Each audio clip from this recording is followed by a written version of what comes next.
जय हिंद प्यारे दोस्तों। मैं सागर चौहान अपने यूट्यूब चैनल एग्जाम नगर ऑफिशियल में आप सभी दोस्तों का हार्दिक स्वागत करता हूं। तो दोस्तों, आज का जो प्रैक्टिस सेट नंबर है वो प्रैक्टिस सेट नंबर है 26। ये प्रैक्टिस सेट आपका शाम के 6 बजे डेली शुरू हो जाता है, तो जुड़ना ना भूलिए शाम के 6 बजे। तो आज का सेशन शुरुआत करते हैं दोस्तों। जल्दी से अपने दोस्तों के पास शेयर कर दीजिए, और जिन दोस्तों ने अभी तक चैनल को सब्सक्राइब नहीं किया है, चैनल पर नए हो तो चैनल को सब्सक्राइब करके बेल आइकन ऑल प्रेस कर लीजिए।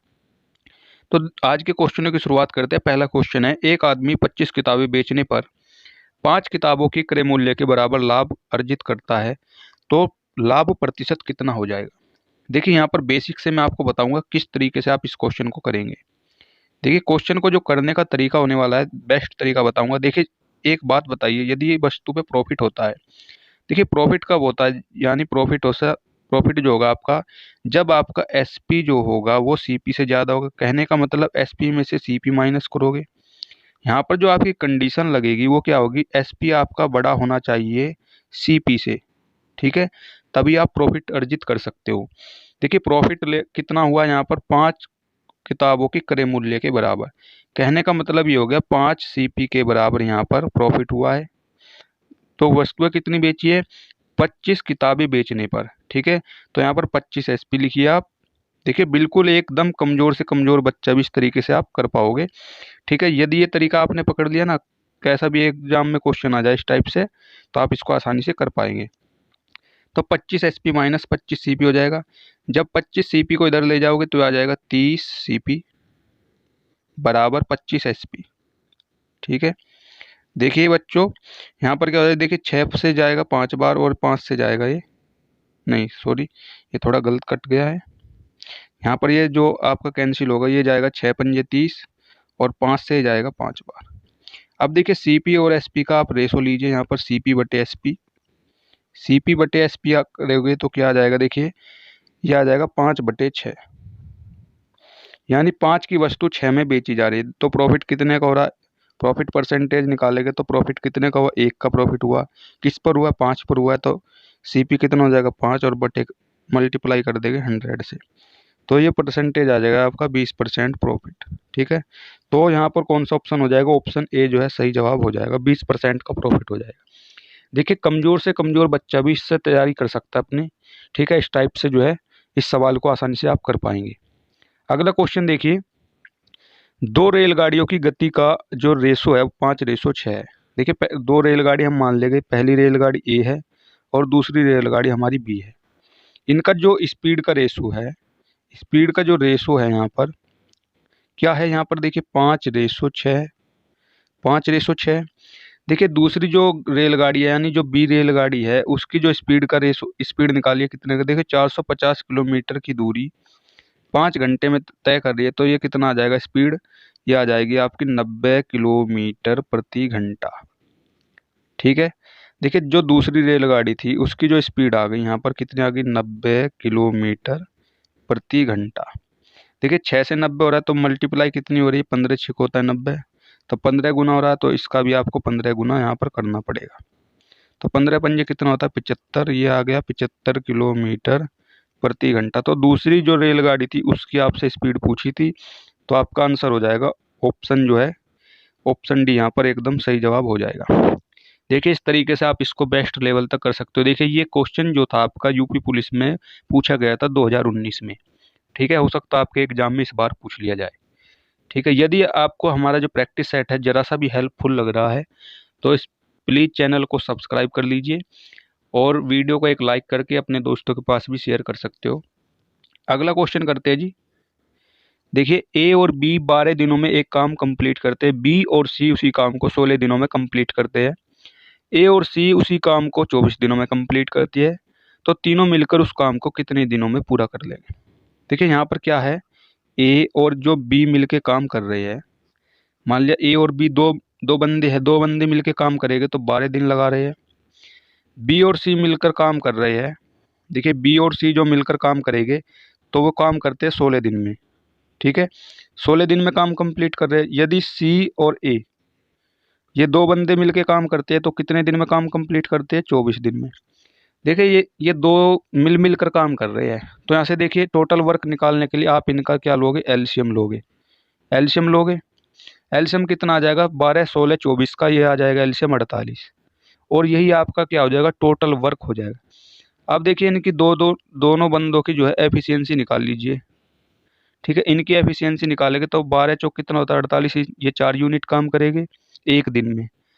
ये 16 3 48, ये 3 यूनिट काम करेगी और ये करेंगे 2 यूनिट, 24 दूनी 48, 4 3 2, इतना काम कर लिया इन्होंने। लेकिन यहाँ पर ये काम कर रहे हैं, कितने बंदे कर रहे हैं, ए प्लस बी। देखिए दो दो बंदे हो रहे हैं यहाँ पर। देखिए ए एक 2A प्लस 2B। अब इसमें से आप 2 कॉमन ले लीजिए यहाँ पर पहले ही। तो देखिए कितने यूनिट काम हो रहा है एक दिन में, 4 3 7 और 9 यूनिट हो रहा है। तो एक दिन में काम कितना कर रहे हैं तीनों मिलकर, ए बी प्लस सी, ये करेंगे 9/2 यूनिट। 9/2 यूनिट यानी 4.5 यूनिट काम करेंगे एक दिन में। ठीक है, अब देखिए जो कंप्लीट काम करना है इन्होंने, कितना काम करना है यहाँ पर, 48 यूनिट काम करना है। और 4.5 एक दिन में करेंगे तीनों मिलकर, तो इस ये जो टोटल काम है वो कितने दिन में कंप्लीट कर लेगा। पॉइंट हटाएंगे, 0 बढ़ जाएगा यहाँ पर। देखिए 9 पंजे होता है 45, 5 से इसको कैंसिल करेंगे, 5 निम 45, कितना आ जाएगा, 5 निम 45 और बच गए 3 5 6 30, 96 आ गया। अब देखिए कितनी बार जा रहा है, 9 एकम 9 यानी लगभग 10 बार जाएगा, 9 एकम 9। और ये कितना आ जाएगा, 9 6 54 यानी 9 10.6 आ गया। तो ये लगभग आ जाएगा 10.67। ऑप्शन डी में देखिए यहाँ पर, ऑप्शन डी यहाँ पर एकदम सही जवाब हो जाएगा। इस तरीके से आप इसको आसानी से कर पाओगे। ठीक है जी, अगला क्वेश्चन देखिए जल्दी जल्दी से। देखिए उस वृत्त के चतुर्थांश का क्षेत्रफल ज्ञात करें जिसकी परिधि 22 सेंटीमीटर है। देखिए क्वेश्चन की जो लैंग्वेज है वो थोड़ी सी घुमा दी गई है। और बच्चा क्या करता है भाई, एग्जाम में ऐसा थोड़ी सी लैंग्वेज घूमी, ओ भाई क्या पूछ लिया यहाँ पर, चतुर्थांश पूछ लिया, अब क्या होगा। तो यहाँ पर ये आप लटक जाओगे। ठीक है, पर समझदार को इशारा ही काफ़ी। तो देखिए यहाँ पर वृत्त की परिधि कितनी दे रखी है, 2 पाई और 2 पाई r बराबर, वृत्त की परिधि क्या होती है, 2 पाई r होती है। ये कितनी दी है, 22 सेंटीमीटर। देखिए यहाँ पर इसको r की वैल्यू निकालिए, पाई की वैल्यू रखिए यहाँ पर 22/7 और r, और ये आ जाएगा बराबर 22। 22 से 22 यहाँ पर कैंसिल हो जाएगा। तो यहाँ पर रेडियस जो आ जाएगी वो आ जाएगी 7/2 सेंटीमीटर। इसको ऐसे ही रहने दीजिए। वृत्त के चतुर्थांश का क्षेत्रफल, देखिए वृत्त का जो एरिया होता है यहाँ पर क्या होता है, वृत्त का एरिया πr² सभी को पता है। वृत्त का जो एरिया होता है वो क्या होता है, πr²। लेकिन यहाँ पर चतुर्थांश का एरिया निकालेंगे हम, चतुर्थांश। ठीक है, चतुर्थांश किसका, वृत्त का, सर्कल का एरिया। तो ये क्या करेगा, हम इसका 1/4 से मल्टीप्लाई कर देंगे πr² में। ये आपका वृत्त के चतुर्थांश का, ये कह रहा है जो चौथा भाग है ना वृत्त का, उसका जो है एरिया हमें निकालना है। जैसे मान लिया कि आपका यहाँ पर ये वृत्त हो गया और इसका जो ये चौथा भाग है, ये वाला जो भाग है ये आपसे पूछ लिया है। ठीक है, तो ये यहाँ पर इसका एरिया आपसे पूछ रहा है, तो इसका एरिया इस तरीके से आप निकाल लोगे। तो देखिए यहाँ पर निकालिए 1/4, पाई की वैल्यू कितनी होती है 22/7, रेडियस कितनी निकाली थी अभी 7/2, तो ये 2 बार मल्टीप्लाई कर दीजिए इससे, क्योंकि स्क्वायर लगा हुआ है। देखिए यहाँ पर क्या हो जाएगा, 7 से 7 कैंसिल हो जाएगा, और 22 सत्ते कितना होता है, 154 होता है। और ये 4 दूनी 8, 8 दूनी 16 से डिवाइड करिए, तो कितना आ जाएगा, 16 निम में 144, 9 पॉइंट कुछ करके जाएगा। तो एक ही ऑप्शन है, देखिए यहाँ पर ऑप्शन डी, 9.625 इसका सही जवाब हो जाएगा, 9.625 इसका सही जवाब हो जाएगा। ऑप्शन डी देखिए यहाँ पर एकदम सही जवाब हो जाएगा। इस तरीके से आपको ये क्वेश्चन करना था जी। अगला क्वेश्चन देखिए, एक समचतुर्भुज का परिमाप दे दिया आपसे 40 सेंटीमीटर और इसकी ऊंचाई जो है, हाइट जो है 5 मीटर है। देखिए जो आपका समचतुर्भुज होता है ना, वो एक रेक्टेंगल के रूप में ही होता है। कैसे करिए आप, देखिए यहाँ पर समचतुर्भुज का परिमाप जो होता है वो क्या होता है, 4a बराबर दिया गया है आपको 40 मीटर, क्या दिया है, मीटर में दिया है। तो एक भुजा बराबर क्या हो जाएगी, यहाँ पर 10 मीटर आ जाएगी। ठीक है, आपको हाइट दी गई है 5 मीटर। देखिए समचतुर्भुज का एक फॉर्मूला होता है एरिया का। ठीक है, समचतुर्भुज का, समचतुर्भुज, समचतुर्भुज का एरिया, जो समचतुर्भुज का एरिया निकालेंगे, देखिए एक फॉर्मूला होता है इसका।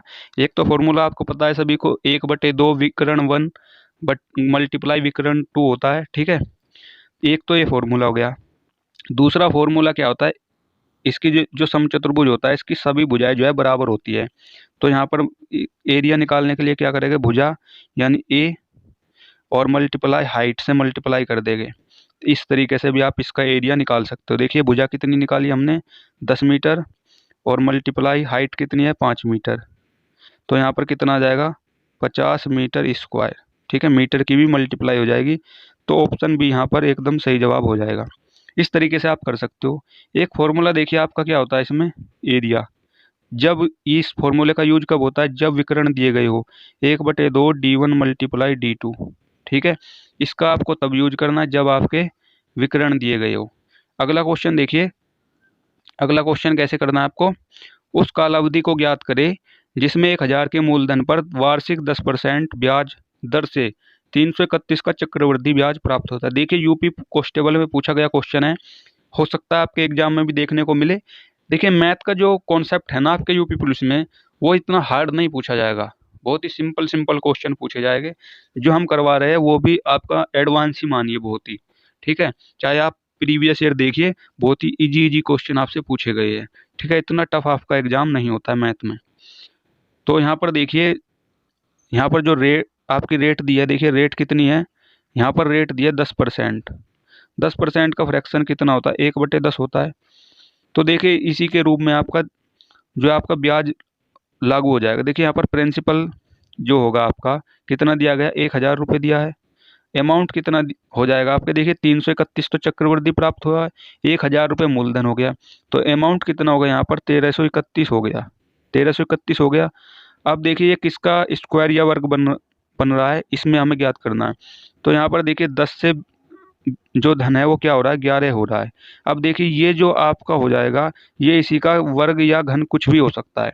तो 10 से 1000 जाने के लिए हमें क्या करना पड़ेगा, इसका घन करना पड़ेगा, तो हमें इसका भी घन करना पड़ेगा। जो आपकी ये पावर हमने लगाई है यही आपका टाइम हो जाएगा यहाँ पर। तो टाइम क्या हो जाएगा, देखिए यहाँ पर 3 वर्ष हो जाएगा। इस तरीके से आप इसको ईजिली क्वेश्चन को कर सकते हो विद इन सेकेंड में, ठीक है। तो ऑप्शन डी देखिए यहाँ पर सही जवाब हो जाएगा। अगला क्वेश्चन देखिए, मनोज ने किसी बैंक में एक निश्चित राशि का निवेश किया था। भाई हमें नहीं पता क्या कितना पैसा उसने निवेश किया है, लेकिन 2 वर्ष के बाद में उसे 3600 रुपये प्राप्त हो जाते हैं, ठीक है। 3600 रुपये उसे 2 वर्ष के बाद अमाउंट मिल जाता है। यदि वह 3 वर्ष और इंतजार करता है तो उसे 6300 रुपये प्राप्त होते हैं। यदि बैंक साधारण ब्याज देता है, ठीक है, जो ये ब्याज है ना, साधारण ब्याज लागू हो रहा है ना कि चक्रवृद्धि, तो निवेश की कुल राशि हमें बतानी है। तो देखिए यहाँ पर किस तरीके से आप करोगे, 2 वर्ष, भाई 2 वर्ष में तो उसे 3600 रुपये मिलते हैं, लेकिन 3 वर्ष के बाद यानी टोटल जो वर्ष हो रहे हैं यहाँ पर 5 वर्ष हो रहे हैं, ठीक है। तो यहाँ पर 3 वर्ष का आप SI निकालिए, तो 3 वर्ष का SI कितना हो जाएगा, 3 वर्ष का, देखिए 3 वर्ष का SI निकालने का जो तरीका हो जाएगा, देखिए 2 वर्ष में तो इतना प्राप्त हो रहा है, 3 वर्षों के बाद 6300, 3 वर्ष का SI कितना हो जाएगा फिर यहाँ पर 6300 माइनस के, और ये कितना था 2 वर्ष का 3600। अब देखिए कितना बच गए, 13 में से 6 गए 0, 13 में से 6 गए 7 बच गए, और यहाँ पर 5 में से 3 गए 2, 2700 आ गया 3 वर्ष का। तो यहाँ पर देखिए हमें निकालना है कितने वर्षों का, हम निकालेंगे यहाँ पर 2 वर्ष का, 2 वर्ष का SI निकालेंगे। तो किस तरीके से निकालना होगा हमें, 2 वर्ष का SI निकालेंगे तो कितना हो जाएगा, देखिए 2700/3 और मल्टीप्लाई करिए 2 से, तो 2 वर्ष का SI कितना हो जाएगा, 3 निम हो गया 27 और 9 दूनी हो गया 18। तो 2 वर्ष का जो आपका SI हो गया वो आ गया 1800। लेकिन हमें चाहिए मूलधन, हमें चाहिए प्रिंसिपल। तो प्रिंसिपल निकालने के लिए हमें क्या करना पड़ेगा, यहाँ पर देखिए 2 वर्ष का हमें अमाउंट कितना प्राप्त हुआ था 3600 रुपये, और 2 वर्षों का हमें SI कितना निकाला है अभी 1800, तो माइनस कर देगा 1800। तो आपका जो प्रिंसिपल आ जाएगा यानी मूलधन आ जाएगा वो आ जाएगा 1800 रुपये, ठीक है। तो यहाँ पर कौन सा हो जाएगा, ऑप्शन ए जो है एकदम सही आंसर हो जाएगा। अगला क्वेश्चन देखिए, अगला क्वेश्चन भी देखिए यूपी कांस्टेबल में पूछा गया क्वेश्चन है। देखिए किस तरीके से करना है, श्रीमती के परिवार में मासिक बचत और व्यय, ठीक है, बचत और व्यय का जो रेशो है 3:8 है, ठीक है। बचत का यहाँ पर रेशो क्या हो जाएगा, ये आपकी बचत हो गई, बचत का रेशो 3, और यहाँ पर जो खर्चा है व्यय है उसका जो यूनिट हो गया 8। तो यहाँ पर आय कितनी हो जाएगी हमारी, आय हो जाएगी 3 और 8 कितनी हो गई 11 यूनिट, 11 यूनिट हो गई। लेकिन यहाँ पर 11 यूनिट की वैल्यू कितनी दी है, 11 यूनिट की वैल्यू दी है 27500। अब देखिए यहाँ पर 1 यूनिट की वैल्यू आप निकालिए कितनी हो जाएगी, 1 यूनिट की वैल्यू हो जाएगी यहाँ पर 11 दूनी 22 और 11 पंजे 55, यह आपकी आ जाएगी 2500। 2500 आ गई 1 यूनिट की वैल्यू। लेकिन हमें महीने की बचत बतानी है, बचत। तो बचत का रेशो कितना था यहाँ पर देखिए 3 यूनिट, तो 3 यूनिट की वैल्यू कितनी हो जाएगी यहाँ पर, 3 यूनिट की वैल्यू हो जाएगी 3 मल्टीप्लाई 2500, यह आपका आ जाएगा 7500। ठीक है, तो यहाँ पर जो बचत हो जाएगी महीने की 7500 आ जाएगी। ऑप्शन बी यहाँ पर एकदम सही जवाब होगा। बताइए आज का सेशन कैसा लगा कमेंट बॉक्स में, और मिलते हैं दोस्तों नेक्स्ट प्रैक्टिस सेट में। और मैं एक बार फिर से निवेदन करता हूँ, जिन दोस्तों ने अभी तक चैनल को सब्सक्राइब नहीं किया, चैनल को सब्सक्राइब करके बेल आइकन ऑल प्रेस कर लीजिए, जिससे आने वाली वीडियो का लेटेस्ट नोटिफिकेशन आपको फटाफट से मिलता रहे। और आज का सेशन कैसा लगा कमेंट बॉक्स में यह जरूर बताइएगा। मिलते हैं नेक्स्ट प्रैक्टिस सेट में, धन्यवाद।